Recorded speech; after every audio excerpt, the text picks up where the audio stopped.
다 같이 일어나셔서 주악에 맞추어 묵도드림으로 1월 셋째 주 성교주일 예배를 하나님께 드리겠습니다.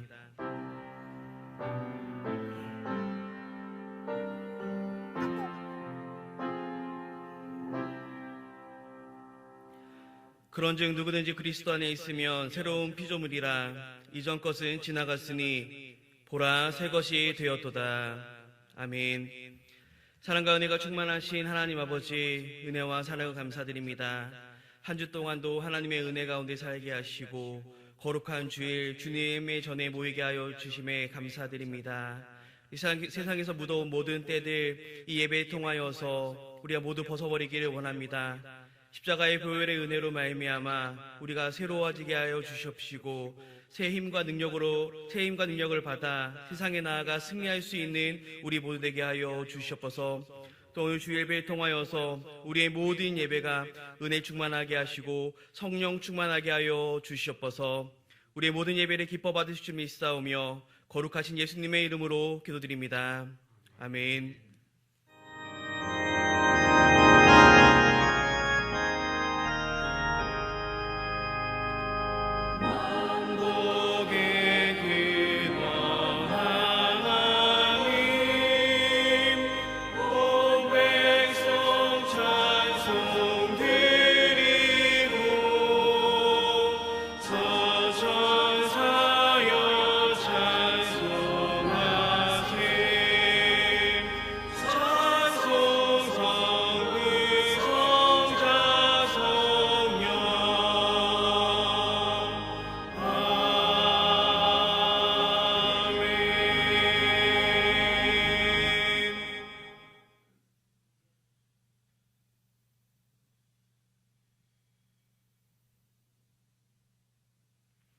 온 땅이여 여호와께 노래하며 그의 구원을 날마다 선포할지어다.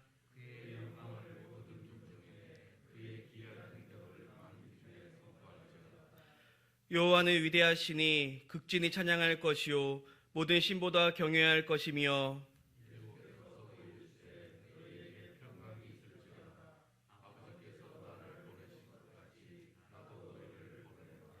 그러므로 너희는 가서 모든 민족을 제자로 삼아 아버지와 아들과 성령의 이름으로 세례를 베풀고 볼지어다 내가 세상 끝날까지 너희와 항상 함께 있으리라 하시니라.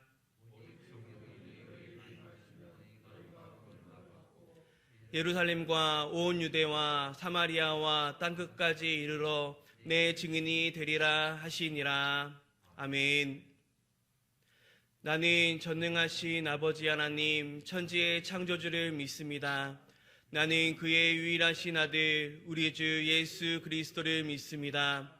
그는 성령으로 잉태되어 동정녀 마리아에게서 나시고 본디오 빌라도에게 고난을 받아 십자가에 못 박혀 죽으시고 사흘 만에 죽은 자 가운데서 다시 살아나셨으며 하늘에 오르시어 전능하신 아버지 하나님 우편에 앉아 계시다가 거기로부터 살아있는 자와 죽은 자를 심판하러 오십니다.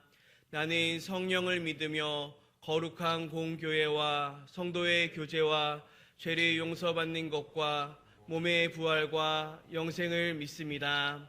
아멘.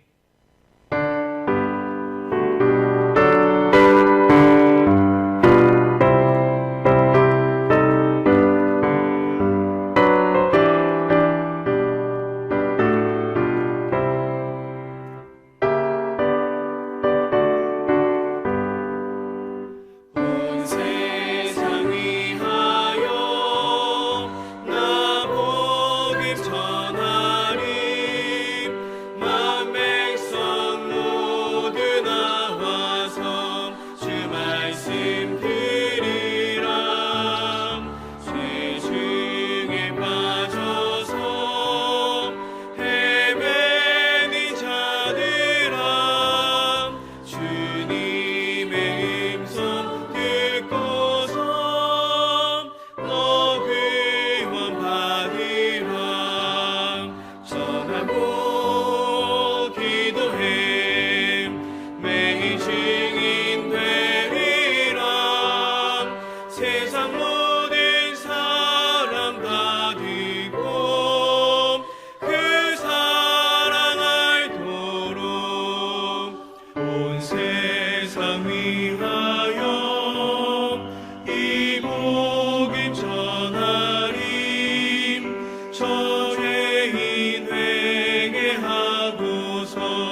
사랑과 은혜가 풍성하시고 노하시기를 더디하시며 하나님의 자녀들에게 축복하시기를 좋아하시는 살아계신 하나님 아버지께 감사와 찬양과 영광을 올려드립니다.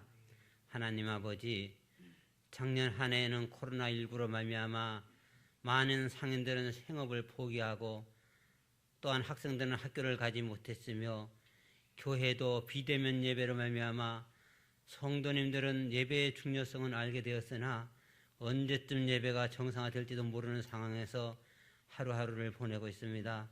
하나님, 이 모든 형편과 어려움을 잘 아시고 계시는 아버지 하나님, 하루빨리 코로나가 종식되어 움츠렸던 경제가 회복되고 학생들도 자유로이 학교에 갈 수 있고 무엇보다 하나님의 자녀들이 마음 놓고 예배 드릴 수 있도록 우리 하나님께서 도와주시기를 간절히 바라고 원합니다. 무엇보다 코로나가 길어짐으로 말미암아 미자립 교회들이 많은 어려움을 겪고 있다고 하는 소식을 들을 때마다 하나님의 뜻이 무엇인지 하나님 저희들이 생각해 보기도 합니다. 하나님 아버지, 우리나라를 불쌍히 여겨 주시옵소서. 위정자들이나 정치인들이 자신들의 사리 사욕이나 정치 생명만 연장시키려고 하기보다 진정으로 나라와 국민을 생각할 수 있도록 도와주시고 저희들도 그들을 위하여 기도할 수 있도록 하나님께서 도와주시옵소서. 또한 우리 좋은교회를 위해서 기도드립니다. 무엇보다 우리들의 앞날의 기대주인 주일학생들이 예배를 드리지 못해서 행여나 하나님을 떠나거나 잘못된 길로 나가지 않을까 걱정되오니 우리 하나님께서 우리의 자녀들을 지키시고 축복해 주시기를 간절히 기도드립니다. 뿐만 아니라 너무나 힘든 시기에 경제적으로 어려움을 당하고 계신 성도님들과 또한 육체적인 병 때문에 고생하는 많은 한우들이 하루빨리 회복되고 완쾌되어서 마음 놓고 마음껏 예배할 수 있도록 하나님 도와주시옵소서. 또한 우리 어려운 시기지만은 해외에서 하나님 나라와 복음을 전하시는 선교사님들과 농어촌에서 수고하시는 목사님들과 각 기관에서 애쓰시는 목사님들과 전도사님들께 지치지 않도록 우리 하나님께서 힘을 더하여 주시기를 원합니다. 하나님 아버지, 비록 우리 성도님들이 영상으로 예배를 드리지만 이 시간에 말씀을 통해서 위로를 받고 하나님의 사랑을 깨닫기를 원하오니 세우시는 담임 목사님을 축복하시어 전해지는 말씀이 우리들의 영혼이 살찌우고 강건해질 수 있도록 도와주시옵소서. 특별히 어려운 시기지만은 성도님들을 위해서 기도하시는 우리 담임 목사님에게 하나님의 도우심과 이루하심이 있게 하시며 묵묵히 교회를 지키시고 또한 목사님을 보필하시는 우리 부교역자님들을 축복해 주시기를 원하며 이럴 때일수록 저희들이 더 하나님께 가까이 가기를 원하며 예수님의 귀하신 이름 받들어 간절히 기도드리옵나이다. 아멘.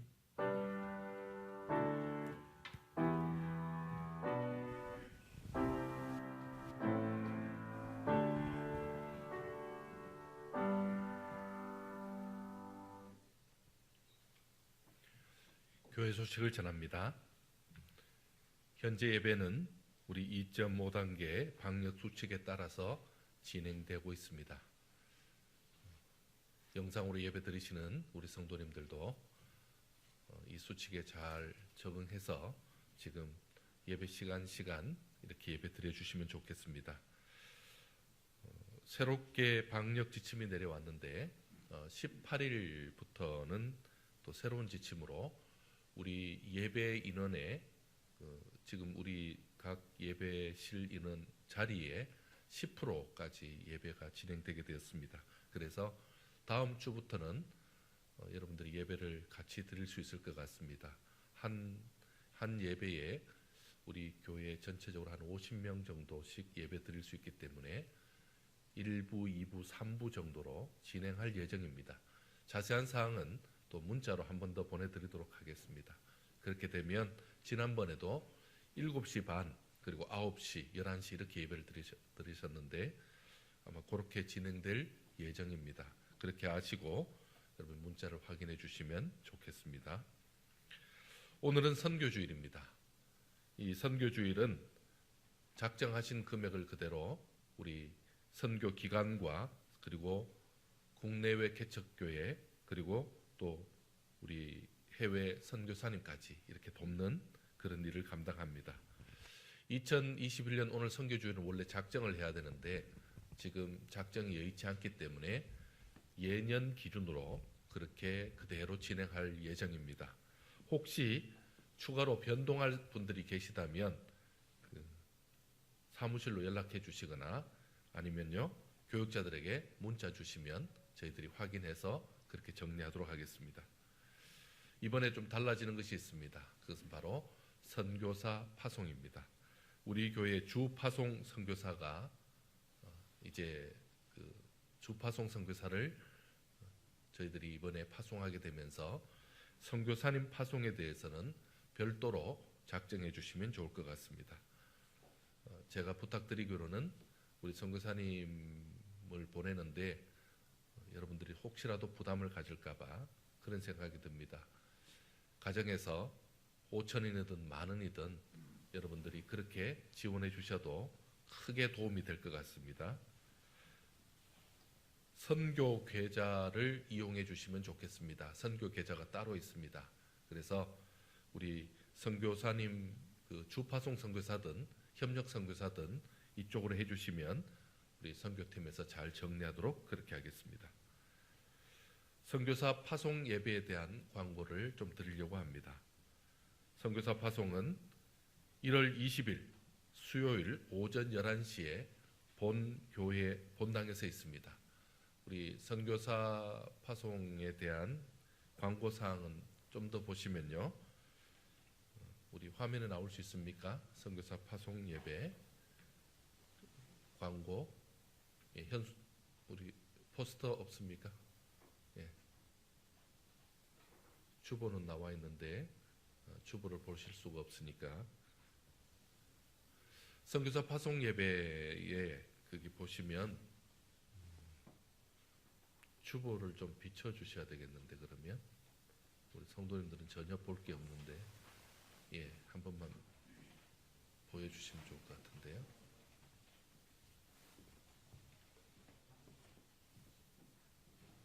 예. 예. 가능한가요? 네. 포스터가 없어요. 포스터가 하나 더 지금.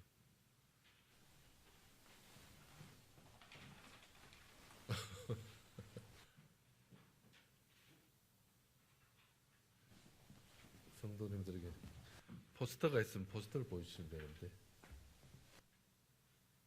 예.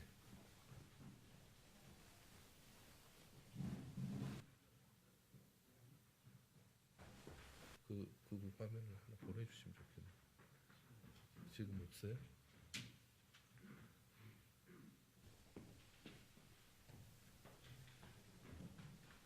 예.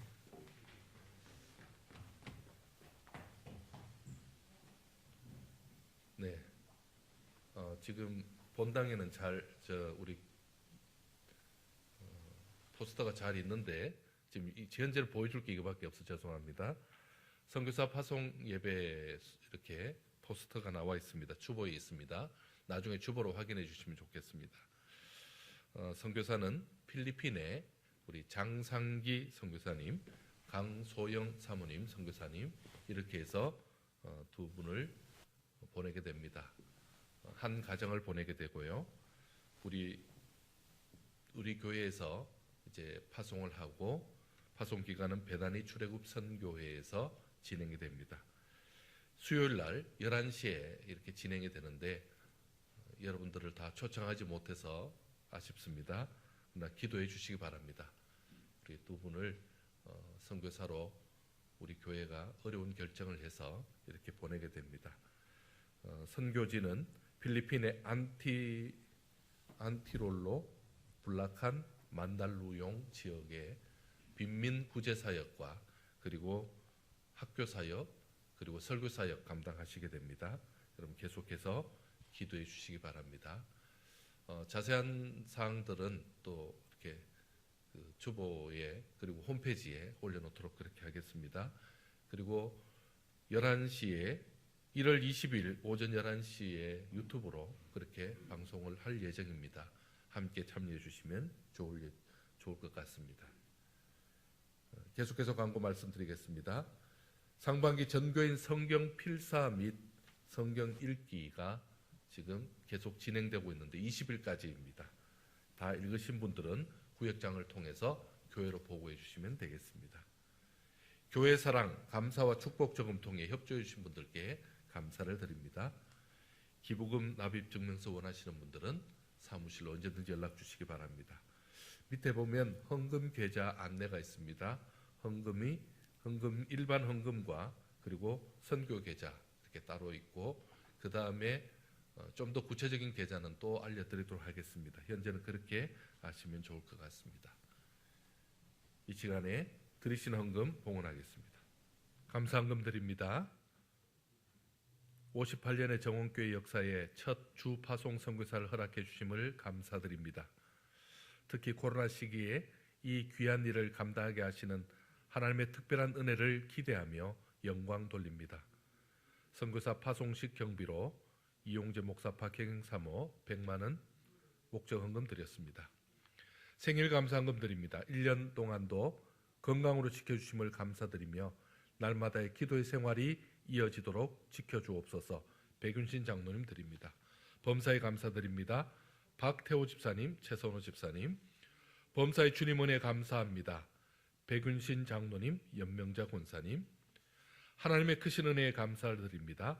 정종태 장로님, 지연숙 집사님. 은혜에 감사합니다. 박영식 집사님, 정은영 집사님 드립니다. 주일학교 예배를 온라인으로 드릴 수 있게 하심을 감사합니다. 민누림 전사님 드립니다. 건강 지켜주시고 범사에 도우시는 주님께 감사를 드립니다. 손양자 권사님 드립니다. 코로나로 겪는 어려움보다 하나님의 사랑이 더 크심을 감사드립니다.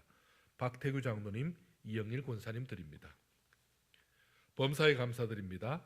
오종균 장로님, 최인숙 권사님 드립니다. 함께 기도하겠습니다. 하나님 참 감사합니다. 이 시간에도 감사의 예물을 드린 그 귀한 모든 기도의 제목을 받으신 아버지 하나님, 기도 제목 응답해 주시고 기도 제목보다 더 아름답게 역사하여 주시옵소서. 아버지 하나님, 11조를 올려드립니다. 가정을 축복해 주시고 산업을 축복해 주시며 그 손으로 하는 모든 일에 은혜와 복이 넘치게 하여 주시옵소서. 아버지 하나님, 이 시간에 선교헌금을 올려드렸습니다. 선교사님들과 함께 사역합니다. 하나님, 그 가정을 축복해 주시고 선교의 아름다운 결실이 있게 하여 주시옵소서. 장학헌금을 통하여 자라나는 청소년들, 구제헌금을 통하여 연약한 성도들을 돌봅니다. 하나님, 예물이 쓰여지는 곳곳마다 하나님의 영광이 드러나게 하여 주시옵소서. 이 시간에도 사랑의 저금통 헌금을 드렸습니다. 성탄 감사와 신년 감사 헌금을 드렸습니다. 그리고 주일 헌금을 올려드립니다. 이 귀한 예물이 쓰이는 곳곳마다 하나님의 영광만 드러나게 하여 주시옵소서. 참으로 귀한 교회가 하나님 앞에 이렇게 아름다운 마음으로 하나님 앞에 헌금을 드리며 마음을 드리며 나아갈 때에 하나님 홀로 영광 받아 주옵시고, 지금도 병상에 계시고 또한 군문에 있는 자녀들, 그리고 해외 지방에 흩어져 있는 가족들까지 항상 저들에게도 강건함을 더하여 주시옵소서. 우리 하나님 주시는 그 은혜와 복이 우리 가운데 넘치게 해 주실 것을 믿사옵고 사랑 많으신 예수님의 이름으로 기도드리옵나이다. 아멘.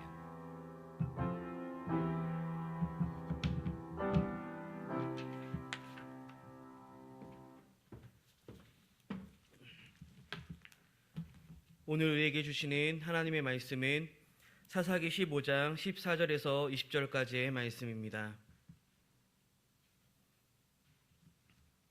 구약성경 사사기 15장 14절로 20절까지의 말씀으로 구약 388페이지에 기록되어져 있습니다.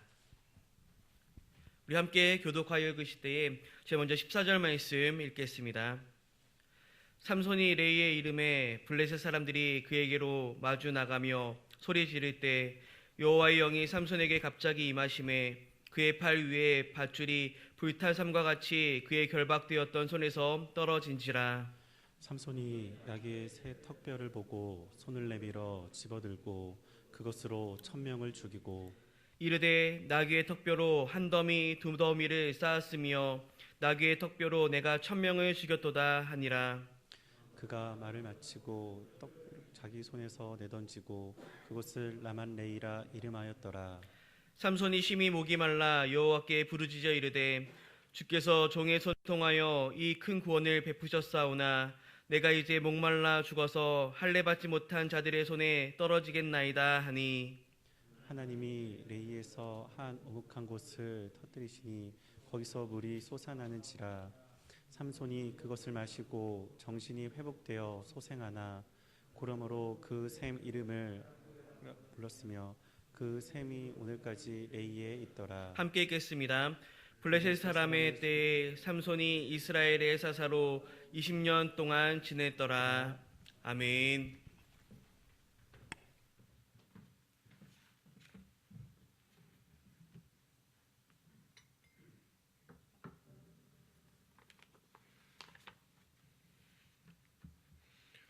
할렐루야. 하나님의 특별한 은혜가 오늘도 우리에게 임할 줄 믿습니다. 우리 성도님들 어려운 때지만 더 건강하여서 하나님 기뻐하는 복된 삶 되시기를 축원합니다. 오늘은 선교주일입니다. 코로나로 인해서 참 우리의 일상이 멈춰버리고 그리고 그동안 참 계속해서 발전해 나가는 것 같고 바쁘지 않으면 안 됐던 것 같은 그런 모든 일상이 한순간에 멈춰버린 그런 때입니다.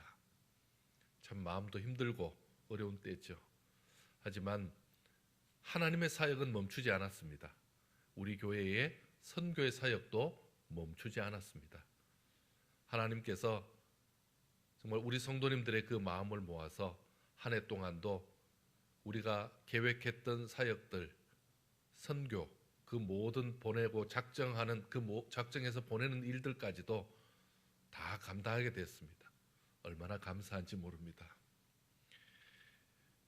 오히려 우리 교회는 코로나의 위기가 아니었으면 감당하지 못할, 생각지 못했을, 최소한 시간이 더 지났어야 될 그 일들을 이번에 감당하게 됐습니다. 저는 이 모든 일련의 과정을 보면서 이게 주의 교회 사역과 선교 사역은 우리가 계획한 대로 하는 것이 아니구나. 하나님이 하시는 거구나. 하나님이 행하시구나. 하나님이 우리 교회와 성도들을 통해서 무엇인가를 보여주시려고 또 무엇인가를 이루어 주시려고 하시는 특별한 일이 있구나. 이런 마음을 가지게 되었습니다. 원래 저희 교회는 이제 58년 설립 주일을 맞게 됩니다. 우리 교회 58년의 역사 가운데 이제 첫 파송 선교사가 이번 주에 파송되게 되는 역사적인 순간입니다. 이미 우리 교회는 10여 년 전에 우리 양평정원교회를 개척했습니다. 그때 안 목사님을 보낼 때에 저는 그런 마음을 가졌습니다. 양평정원교회 안 목사님이 국내 선교사님이다. 그리고 그 선교사님을 돕는 마음으로 돕겠다라는 마음을 갖고 양평정원교회가 독립을 하거나 자립을 하면 이제 우리도 해외 선교사님을 파송했으면 좋겠다. 그런 생각과 기도가 있었습니다.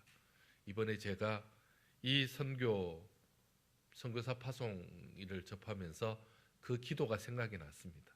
하나님께서는 제가 예전에 했던 그 기도 그대로 이루셔서 제게 순종하게 하셨고 그리고 그 말씀을 우리 장로님들하고 의논 드렸더니 우리 장로님들도 흔쾌히 함께 하셨습니다. 사실 주 파송 선교 사역은 저나 장로님들만의 사역이 아닙니다. 우리 전 교인 온 성도들의 협력과 그 사역이 절실합니다.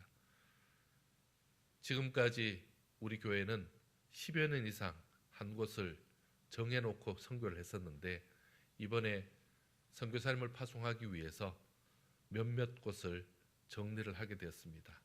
그렇게 하니까 한 40만 원 정도 후원할 수 있겠다라는 생각을 하게 되었습니다. 하지만 보통 파송 선교사님은 부목사님 한 분 대우해 드리는 이상입니다. 그런데 그렇게 하니까 턱없이 부족하죠. 그래서 어떻게 하면 이 생활비를 마련할 수 있을까? 제가 나름대로 기준을 가졌습니다. 100만 원 정도는 보내드려야 되지 않겠나라는 생각을 가졌습니다. 그러면요, 추가되는 비용이 60만 원에 더 있죠. 그 비용은 어떻게 합니까? 그것 때문에 고심하며 또 기도해 봤습니다. 제가 이런 생각을 했습니다. 우리 성도님들 가정에 자녀들 이름으로, 그리고 여러분 개인의 이름으로 가족이 많은씩만 한다는 생각으로 협력해 주신다면 충분히 60만 원 이상의 경비는 나오지 않을까, 그런 생각을 했습니다. 그렇게 해서 우리 교회에 참으로 귀한 파송 선교사를 보낼 수 있다면 여러분 얼마나 감사하고, 또 그렇게 해서 하나님께서 그 선교사님 통해서 사역하실 일이 우리 교회가 전담해서 하는 일이잖아요. 하나님은 큰 은혜를 더하시고 또 선교하는 가정마다 하나님이 복을 더하실 것을 믿고 기대를 하고 있습니다. 하나님께서는 또한 제게 이런 마음을 주셨습니다. 하나님이 어려운 시기에 교회에 꼭 필요한 주택을 주시더니 또 교회의 지경을 넓히게 하시더니 이제는요, 해외 지경까지 넓히게 하셨습니다. 이것은 하나님이 우리 성도들 각 개인 한 사람 한 사람에게 복을 주시기 위한, 우리 교회에 복을 주시기 위한 특별한 은혜임을 저는 믿고 그렇게 추진하고 있습니다. 우리 하나님이 어디까지 넓히실지, 어디까지 주실 줄 우리는 다 예측하지 못합니다. 하지만 지금까지 우리를 실망시키신 적도, 그리고 우리에게 염려하게 하신 적도 없으신 하나님께서 우리의 생각보다 훨씬 더 넓고 깊고 놀랍게 역사하실 줄 믿습니다. 원래 선교사역에 임하시는, 또 선교주일에 임하시는 우리 온 성도 여러분, 이 일에 함께 해주기를, 또 함께 하나님의 그 축복의 역사에 동참하기를 원합니다. 우리 옆 사람하고 한번 인사해 주시면 좋겠습니다. 이렇게 인사합시다. 믿고 기도합시다. 한번 인사합시다. 한 번 더 인사하겠습니다. 하나님이 하실 줄 믿습니다. 네, 하나님이 하실 줄 믿습니다.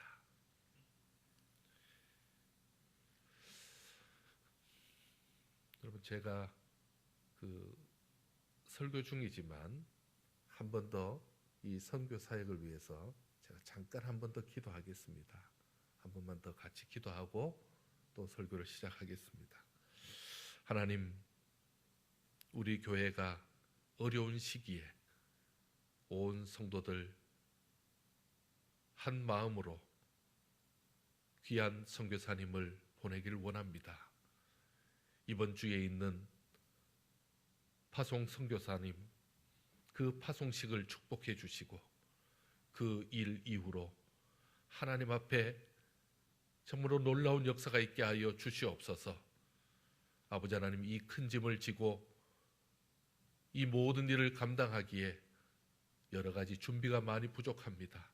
하지만 하나님께서 하실 특별한 일이 있는 줄 믿고 맡기며 나아갑니다. 아버지 하나님, 하나님께서 선교주의를 맡는 우리 성도들의 마음에도 역사하여 주옵시고 주의 종으로부터 참으로 모든 성도들까지 하나님께서 주실 은혜와 그 복을 기대하는 마음으로 마침내 하나님 주시는 그 큰 은혜를 보고 함께 찬송하며 이렇게 하시려고 하나님 역사하셨구나, 그렇게 고백하는 순간이 있게 하여 주시옵소서. 우리 하나님께서 선교사님의 사역을 받아주시고, 그리고 선교사님의 그 모든 사역 통해서 하나님 홀로 영광 받으실 뿐만 아니라 구원하는 우리 교회에 큰 은혜만 있게 하여 주시옵소서. 또한 우리 선교팀을 주께서 지켜주옵소서. 선교위원장님과 팀장과 모든 팀원들 축복해 주셔서 이 큰일을 잘 감당할 수 있도록 은혜를 더하여 주시옵소서. 함께해 주실 것을 믿사옵고 사랑 많으신 예수님의 이름으로 기도드리옵나이다. 아멘. 하나님이 하실 줄 믿습니다. 하나님께서 역사하실 줄 믿습니다. 오늘은 그 괴력의 사나이를 좀 보려고 합니다. 괴력의 사람, 그 사람은 바로 삼손입니다. 여러분, 삼손의 힘을 모르는 자는 아무도 없을 것입니다. 세상에 가장 튼튼한 밧줄, 그 밧줄로도 삼손을 올가맬 수 없었습니다. 나귀 턱뼈로 1000명의 블레셋 사람을 쳐 죽이는 그런 초자연적인 역사가 일어났습니다. 이런 삼손의 괴력은 어디서 나왔을까요? 이런 말씀이 있습니다. 14절에 보니까요. 여호와의 영이 삼손에게 갑자기 임하시매라는 표현이 있죠. 19절에서는 또 이렇게 말합니다. 목마른 삼손을 위해서 하나님께서 땅을 터뜨려서 우물을 만들어 삼손의 갈증을 해결해 주셨다. 이렇게 말씀하죠.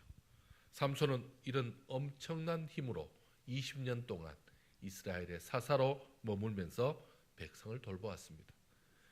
그런데 16장 20절에 보니까 이런 표현이 나옵니다. 여호와께서 이미 자기를 떠나신 줄을 깨닫지 못하였더라. 참 너무 안타깝죠. 하나님께서 삼손을 떠나셨습니다. 좀 더 강력하게 표현하자면 하나님께서 삼손을 버렸다라는 말이죠. 하나님께서는 그를 떠나버리자, 하나님께서 그를 떠나자 삼손에게 무슨 일이 일어났습니까? 그는 아무 힘을 쓰지 못합니다. 전혀 힘을 쓰지 못합니다. 결국 블레셋 사람들에 의해 두 눈이 뽑힌 채 놋줄에 매여서 옥에서 맷돌을 돌리는 그 소가 하는 그 일을 지금 삼손이 하고 있습니다. 정말 안타까운 일이고 너무 비참한 상황이 발생했습니다. 그야말로 짐승 신세로 전락한 것입니다. 그렇다면 왜 하나님께서 삼손을 떠났을까요? 왜 하나님께서 떠나심으로 삼손에게 이런 비참한 일이 생기게 됐을까요? 지금 상황에서 삼손이 전혀 힘을 쓰지 못한다면 이스라엘에게는 어떻게 됩니까? 너무나 큰 위기가 닥치죠. 왜냐하면 그동안 삼손이 이스라엘 지켰잖아요. 그런데 삼손이 힘을 못 쓰고 붙잡혀 가버렸으니 이스라엘 어떻게 되는 겁니까? 하나님이 이 사실을 모르실 리가 없을 텐데 왜 삼손을 버리셨을까요? 그 이유가 무엇이겠습니까? 또 삼손은 하나님의 영이 자기를 떠난 줄을 몰랐을까요?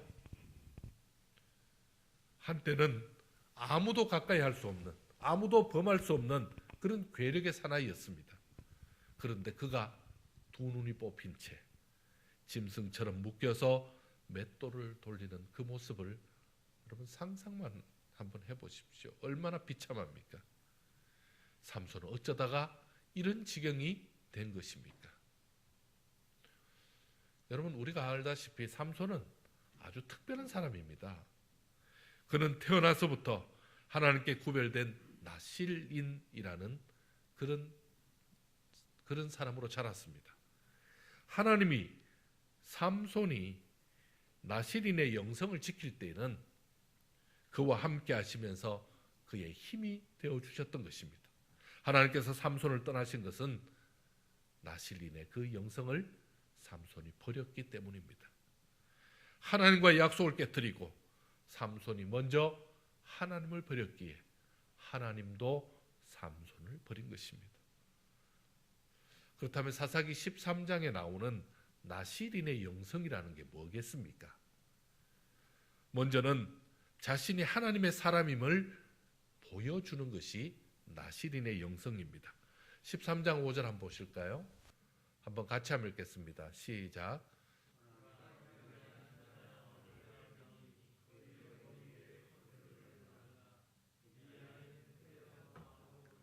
하나님께 바쳐진 나실인이 됨이라.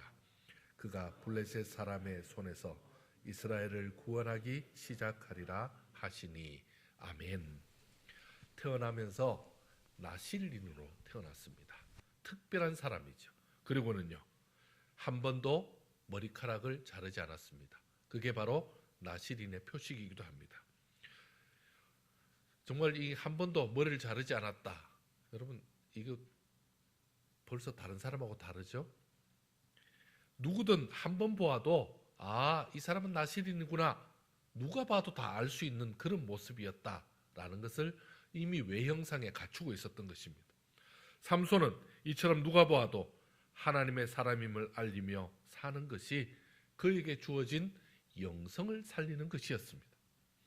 그가 하나님의 사람임을 보여주면서 하나님의 뜻을 따를 때 그의 모습 속에서는요, 하나님의 영광과 하나님의 능력이 드러났던 것입니다. 하나님이 원하시고 기뻐하시는 모습으로 사는 것이 바로 나실인의 영성이었던 것입니다. 자, 또한 나실인의 영성이란 무엇입니까? 세상 것으로부터 자신을 지켜내는 것입니다. 이번에는 13장 7절 한번 보실까요? 한번 같이 읽겠습니다. 시작.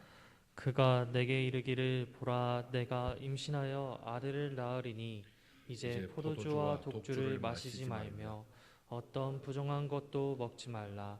이 아이는 태에서부터 그가 죽는 날까지 하나님께 바쳐진 나실인이 됨이라 하더이다 하니라. 아멘. 그럼 포도주와 독주를 마시지 말라라고 말씀하고 있습니다. 포도주와 독주는 어떤 겁니까? 술이죠. 여러분, 술은 사람을 타락으로 이끄는 가장 손쉬운 방법이라 그렇게 말합니다. 왜 그렇게 손쉬울까요? 스스로 가니까. 술은 먹이기만 하면, 독주는 마시기만 하면 그 사람이 스스로 타락으로 가게 되니까 너무너무 손쉽다는 말입니다. 술로부터 안전한 사람은 아무도 없습니다. 여러분, 술이 세면 안전합니까? 센 사람은 더 많이 먹어서 안전하지 않습니다. 술이 약하면 괜찮습니까? 술 한 잔에 그는 무너지고 맙니다. 하나님께서 삼손에게 술을 금하신 것은 세상 문화로부터 자신을 지키고 하나님의 사람으로서의 그 영성을 더럽히지 말라라는 그런 뜻입니다. 그런 명령이죠. 하나님은 삼손이 세상 문화로부터 자신을 지킬 때에 어떻게 해주셨습니까? 그의 힘이 되어 주셨습니다. 아무도 그를 당할 수 없도록 도우셨습니다. 민수기 6장 3절과 4절에는 이렇게 말씀하고 있습니다. 한번 읽겠습니다. 시작. 포도주와 독주를 멀리하며 포도주로 된 초나 독주로 된 초를 마시지 말며 포도즙도 마시지 말며 생포도나 건포도도 먹지 말지니 자기 몸을 구별하는 모든 날 동안에는 포도나무에 솟아나는 씨나 껍질이라도 먹지 말지며. 자, 이번에는요, 잠언 20장 1절 한번 읽어볼까요? 잠언 20장 1절입니다. 시작. 포도주는 거만하게 하는 것이요 독주는 떠들게 하는 것이라. 이에 미혹되는 자마다 지혜가 없느니라. 아멘. 포도주 먹으면요, 술을 먹으면 사람이 간이 커지죠. 거만해집니다. 그 다음에요, 독주는 목소리가 커지고 말이 많아지고 떠들게 되죠. 여러분, 술이라는 것이 이게 술 힘이죠. 성경은 정확히 말하고 있습니다. 여기 미혹되면 지혜가 없어진다, 이렇게 표현하고 있습니다. 에베소서 5장 18절 한번 볼까요? 같이 한번 읽겠습니다. 시작. 술 취하지 말라. 이는 방탕한 것이니 오직 성령으로 충만함을 받으라. 아멘. 아멘. 술 취하지 말고 취하려면 성령의 취함을 받아라라는 말씀이기도 합니다. 세상으로부터 자기를 구별해내는 것이 바로 나실인의 영성입니다. 여러분, 참 이 부분만큼은 우리 초기 한국 교회의 선교사님들이 이 부분에 대해서 아주 명확하게 했습니다. 한국 교회만 있는 법 중에 하나입니다. 술과 담배를 취하지 말라. 우리가 보통 외국 영화를 보면 그냥 신앙인들이 술 그냥 자연스럽게 합니다. 그런데 한국에는 유독 이 술을 먹으면요, 독을 다 비우잖아요. 독채 먹어버리잖아요. 그게 우리나라니까 안 되겠다 해서 이 성경 구절들을 근거로 해서 우리나라의 기독인들은 술과 담배를 금하자 이렇게 된 겁니다. 또 어떤 분은 그렇게 얘기합니다. 성경에 담배가 안 나오니까 상관없지 않습니까? 여러분, 그렇게 성경을 해석하면 뭐 성경에 없는 거는 무조건 다 하죠. 성경에 게임하지 말라 이렇게 나오지 않습니다. 컴퓨터 게임하지 말라 이런 표현 없으니까 그런 거 아무 상관없게 되는 거죠. 여러분, 그게 아니라 세상을 멀리하라, 세상과 가까이 하지 말라라는 차원의 금지입니다. 자, 이렇게 금지해 놓았는데 유독 이것은 좀 부당하다라면서 나는 그렇게 하지 않고 나는 신앙의 소신 갖고 살겠다라는 사람들이 굳이 나타납니다. 여러분, 독립운동을 해도 그럴듯한 것을 하면 더 좋을 것 같습니다. 이것은 말씀대로 성경 말씀 그대로 이어받는 것이 훨씬 더 신앙을 지키기에 좋기 때문에 좋은 전통으로 받는 것이 우리 신앙인들의 바른 자세라 그렇게 봅니다. 자, 이번에는 나시린의 영성이란 또 하나가 있습니다. 하나님께 나아가기를 방해하는 것을 멀리하는 겁니다. 내가 하나님 앞에 나아가는데 걸림돌 되는 것 치우는 것이고, 또 걸림돌을 삼은 것은 오히려 그것을 멀리 해버려서 하나님께 가까이 나아가는 것을 멈추지 않는 것을 말하고 있습니다. 어떤 부정한 것도 먹지 말라라고 말씀하고 있죠. 여기에 담배도 해당되겠죠. 여러분, 어떤 부정한 것도 먹지 말라, 어떤 부정한 것도 가까이 하지 말고 먹지 말라라고 연이어서 말씀하고 있습니다. 여기서 부정한 것은 하나님께 가까이 하지 못하도록 방해하는 것, 하나님이 싫어하는 것 다 포함되어 있는 것입니다. 심지어는 민수기 6장 6절에서 7절에 보면요, 자기 몸을 구별하여 여호와께 드리는 날 동안은 시체를 가까이 하지 말며 그의 부모나 형제가 죽은 때라도 그로 말미암아 몸을 더럽히지 말 것이니 자기 몸을 구별하여 하나님께 드리는 표라고 그렇게 말씀하셨습니다. 이게 나실인에게 주는 표였습니다. 시체를 만지지 말라, 부모 형제라도 그 시체를 만지지 말라, 이 정도까지 얘기하고 있습니다. 하나님은 삼손과 늘 가까이 하시려고 하나님과 불편하게 하는 것들을 멀리하라라고 말씀하고 있습니다. 그래야 언제든지 삼손과 가까이 할 수 있잖아요. 우리가 자신을 성결케 함으로 하나님을 가까이 하면 하나님은 우리를 더 가까이 하십니다. 삼손이 하나님을 싫어하는 것을, 삼손이 하나님을 싫어하는 것을 다 버리면요, 하나님께서는 그에게 임하셔서 더 큰 능력과 힘이 되어 주시는 것입니다. 하나님과 멀어지게 하는 것으로부터 자신을 지키는 것이 바로 나시린의 영성이었던 것입니다. 그런데 안타깝게도 삼손은 스스로 나실린의 영성을 무너뜨리고 말았습니다. 포도주를 가까이 함으로 세상 문화에 취했으며 거기서 나실린의 영성을 무너뜨리는 사탄의 유혹을 깨닫지 못하고 여인에게 빠져서 머리에 삭도를 대었습니다. 죽은 사자의 시체에서 그 사체에서 얻은 꿀을 취함으로써 하나님의 말씀과 그 뜻을 잊어버렸습니다. 14장 9절에 이렇게 표현하고 있습니다. 손으로 그 꿀을 떠서 걸어가며 먹고 그의 부모에게 이르러 그들에게 그것을 드려서 먹게 하였으나 그 꿀을 사자의 몸에서 떠왔다고는 알리지 아니하였더라. 여러분, 나시린의 영성이 무너진 배경에는요, 뭐가 있는 겁니까? 부모님의 말은 거역하였고 세상 여인의 말은 적극 수용했다라는 것입니다. 아니, 거역하려면 다 거역하든지요. 그런데 부모 말은 거역하고 세상 여인의 말은 적극 수용하는 그런 너무나 안타까운 일이 있었던 것입니다. 사랑하는 성도 여러분, 우리에게는 세상을 이길 힘과 능력이 반드시 필요합니다. 특별히 다음 세대, 우리 자녀들은 어떻습니까? 그들에게는 우리가 가졌던 힘보다 더 큰 힘과 더 큰 능력이 필요합니다. 그만큼 시대가 복잡해졌고 그만큼 살기도 어려워졌습니다. 우리는 세상을 이길 힘에 대해서 오해하고 있는 부분이 참 많이 있습니다. 지력이 무엇입니까? 아는 것이 힘이라 이렇게 말하죠. 경제력이 무엇입니까? 그것을 돈이 힘이다 이렇게 생각하는 거죠. 당연히 권력을 위해서는 힘을 가져야 되고, 그리고 힘은 힘에서 나온다고 차츰차츰 우리는 경험하면서 그것이 오해가 되었습니다.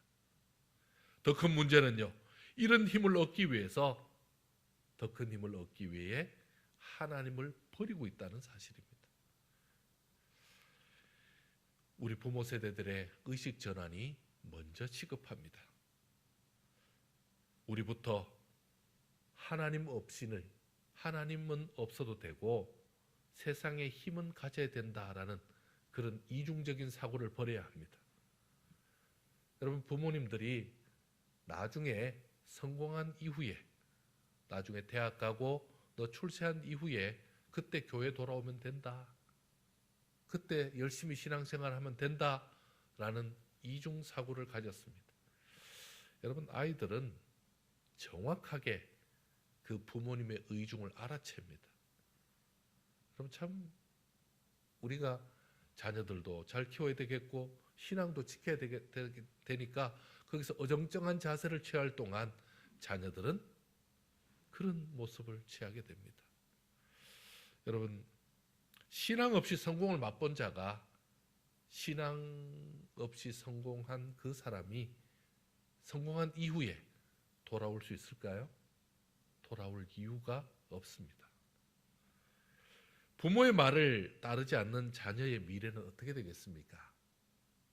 부모의 말을 따르지 않고 부모의 신앙의 교훈을 따르지 않는 그 자녀는 더 잘 될까요?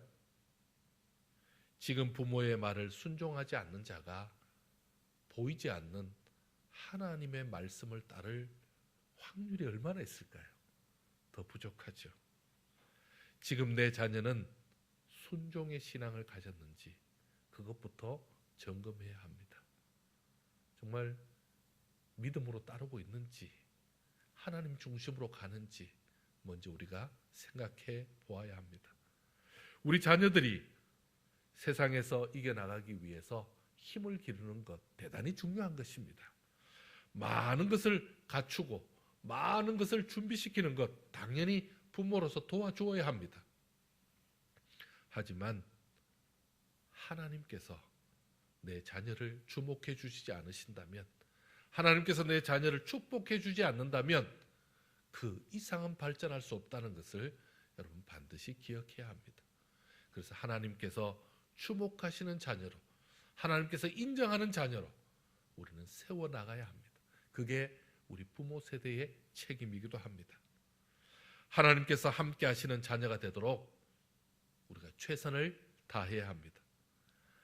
하나님의 영이 갑자기 임하심에라는 말씀이 14장 19절에도 15장 14절에도 나옵니다. 갑자기 임하셨다라는 말이 뭡니까? 하나님의 영이 갑자기 임하셨다. 삼손이 필요로 할 때, 삼손에게 능력이 필요할 때 하나님이 역사해 주었다. 하나님의 특별한 은혜의 시간이며 하나님이 함께해 주신 시간입니다. 우리 자녀들도 하나님의 영이 필요할 때, 하나님의 도우심이 필요할 때, 그때마다 하나님의 손길이 필요할 때마다 도우시는 역사가 절실합니다. 하나님의 자녀답게 당당하게 살아갈 수 있도록 우리가 그들을 인도해야 합니다. 스스로 신앙인임을 자랑스럽게 여기면서 자긍심을 갖도록 그렇게 키워야 합니다. 순간순간 자신에게 역사하시는 하나님의 손길을 체험하도록 그렇게 기회를 주어야 합니다. 그리고 그렇게 성장할 때 이것이 가능한 것입니다. 신앙으로 자신을 지키는 강한 신앙인으로 세워야 합니다. 여러분, 우리가 어떨 때는요, yes, no 이 자체를 좀 가르쳐야 됩니다. 분명히 신앙인으로서 그렇게 하겠습니다. 저는 그렇게는 안 합니다. 뭐 이게 있어야 됩니다. 여러분, 그게 신앙인의 어떤 중요한 판단 기준일 수 있습니다. 하나님께서 자신의 신앙을 지키기 위해서 예스 하는 자, 하나님이 도우실 줄 믿습니다. 자신의 신앙을 위해서 저는 그거는 못합니다. 하나님이 도우실 줄 믿습니다. 왜요? 하나님이 그 나머지는 책임지시는 거죠. 도전과 유혹의 세력 앞에서 신앙의 양심을 스스로 지켜내도록 훈련시켜야 합니다. 여러분, 자녀에게 가장 큰 복이 무엇이겠습니까? 하나님을 가까이 하도록 돕는 것입니다. 하나님을 가까이 하는 자녀는 하나님이 주시는 복을 받습니다. 부모가 해줄 수 있는 것은 한계가 있습니다. 그러나 하나님을 가까이 하도록 어릴 때부터 또 신앙의 뼈대가 자라는 그 순간까지 다 도모면요, 결국은 하나님께서 그를 가까이 하시고 그를 지키십니다. 13장 24절에 이런 표현이 있습니다. 한번 읽어볼까요? 시작.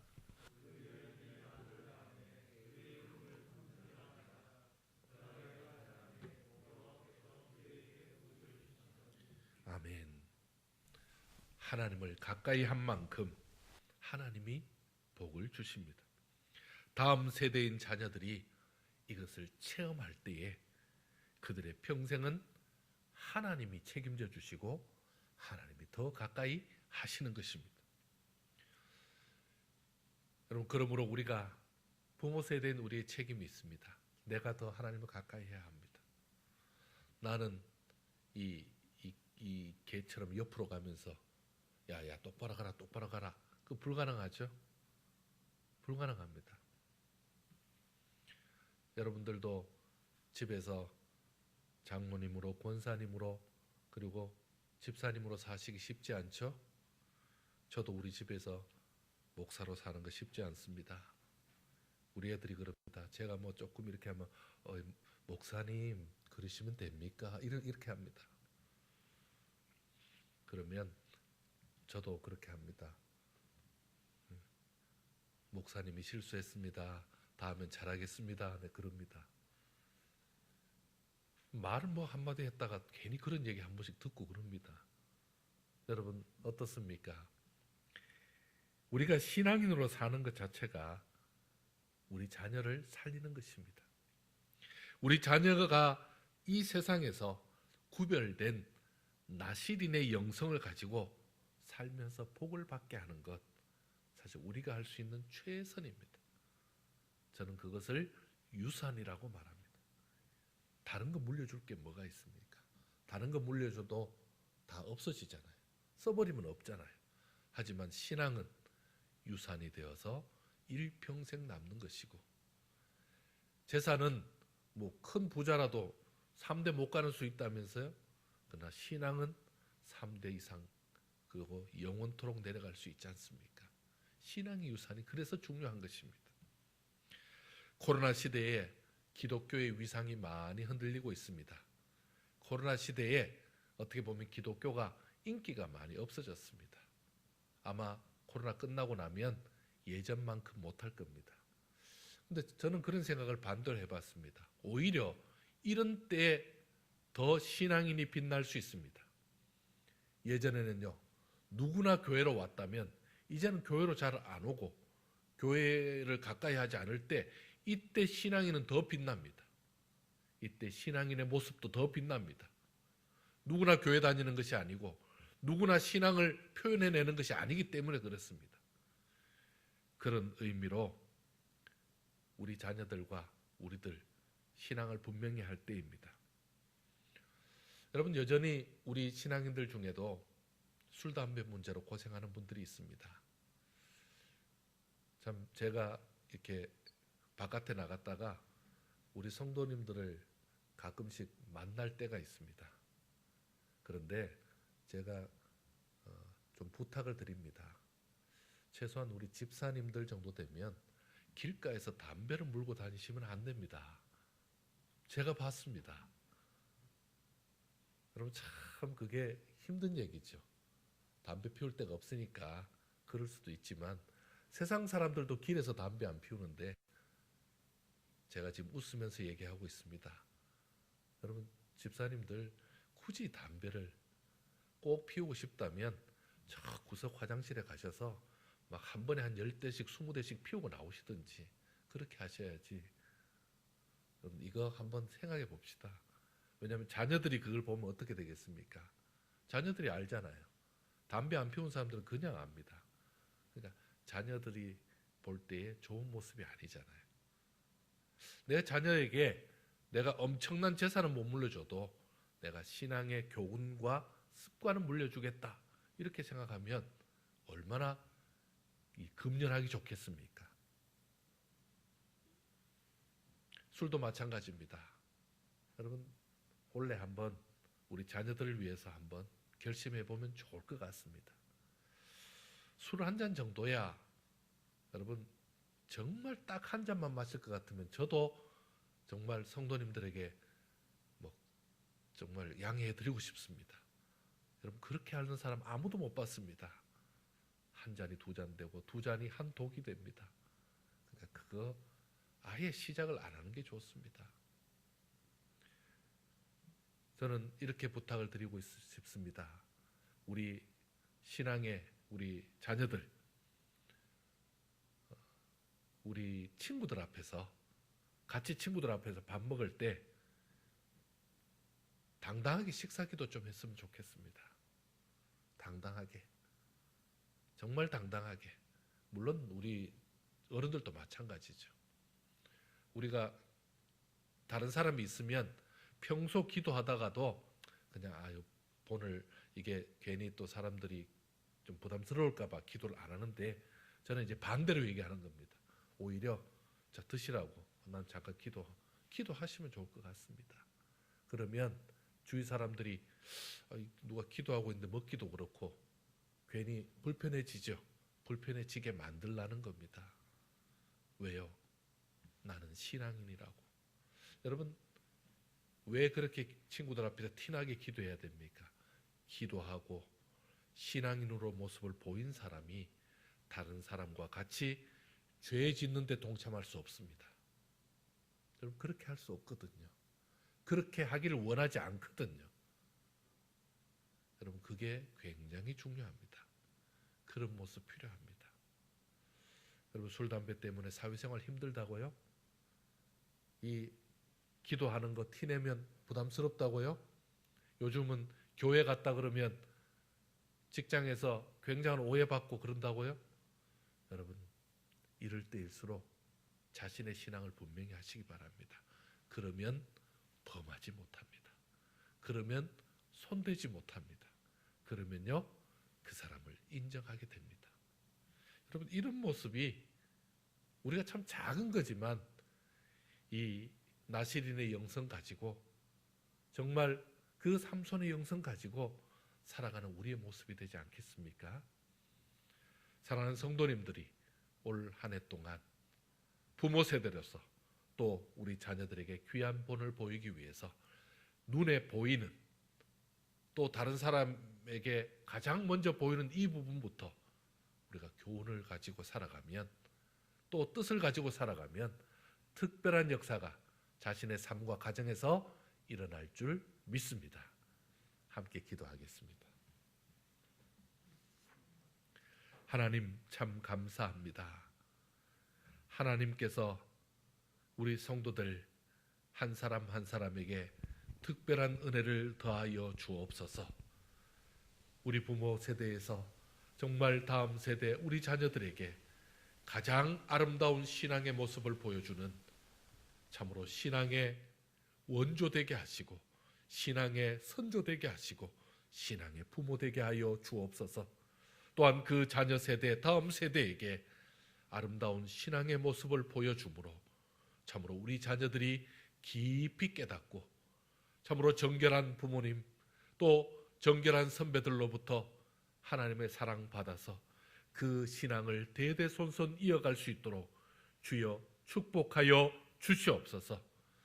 사랑하는 우리 모든 성도들 가정마다 이처럼 부모와 자녀가 신앙으로 하나 되어서 하나님께 영광 돌림으로 정결하고 참으로 아름답고 그리고 정말 나시린의 영성이 가정에서 드러나서 많은 사람을 새롭게 하고 그리고 기독교에 대해서 오해하고 기독교를 잘 모르는 사람에게조차 하나님의 사랑을 보여줄 수 있는 참 빛나는 사람, 믿음의 보배 같은 사람들로, 가족들로 주께서 인도하여 주시옵소서.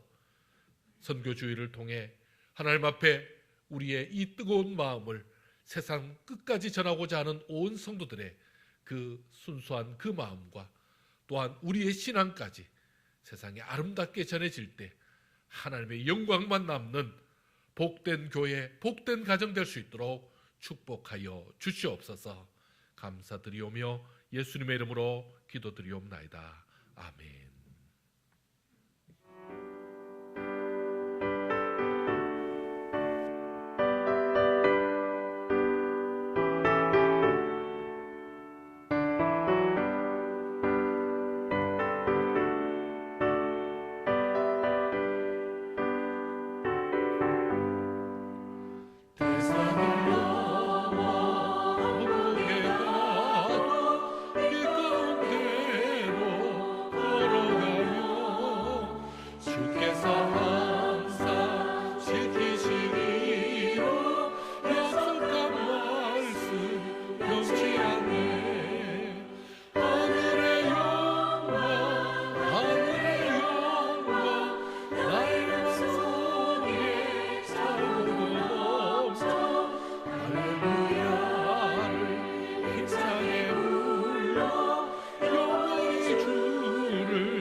지금은 주 예수 그리스도의 은혜와 하나님의 그 크신 사랑과 성령님의 위로 교통 함께 하심이